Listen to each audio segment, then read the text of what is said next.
Olimpizmas nėra tik sportas. Tai gyvenimo filosofija, judėjimą jungianti su kultūra ir švietimu. Tikslas – taikus, stiprus ir harmonijoje gyvenantis žmogus. Olimpinės žaidynės vyksta kas 4 žiemas ir vasaras. Bet Lietuvos tautinis olimpinis komitetas dirba kasdien. Šiuolaikiška, atvira ir vis stipresnė organizacija padeda ruoštis olimpiniam startui, palaiko nuvykus ir pasveikina iškovojus medalį. Bet tai tik maža veiklos dalis. Pirmasis jų tikslas – įžiebti olimpinę ugnį dar visai mažose širdelėse. Darželinukai, dalyvaudami mažųjų žaidynėse, gauna progą prisijaukinti judėjimą. Pradinukai per olimpinį mėnesį pirmą kartą susipažįsta su olimpinėmis vertybėmis.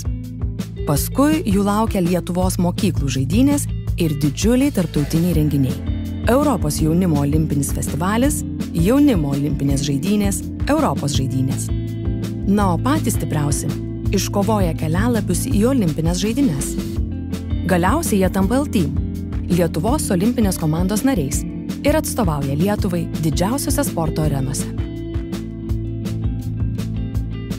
Pagalbos reikia ne tik sportininkams, bet trenerių, medikų, be sporto vadybininkų, galų gale be gerai parengtų kūno kultūros mokytojų, atletams būtų be galo sunku. Lietuvos tautinis olimpinis komitetas organizuoja mokymus, kvalifikacijos kėlimo kursus, kad kiekvienas olimpinio mechanizmo sraigtelis kuo geriau atliktų savo funkciją. Prisijungti prie olimpinio judėjimo gali kiekvienas. Užtenka ateiti į Lietuvos tautinio olimpinio komiteto organizuojamus renginius.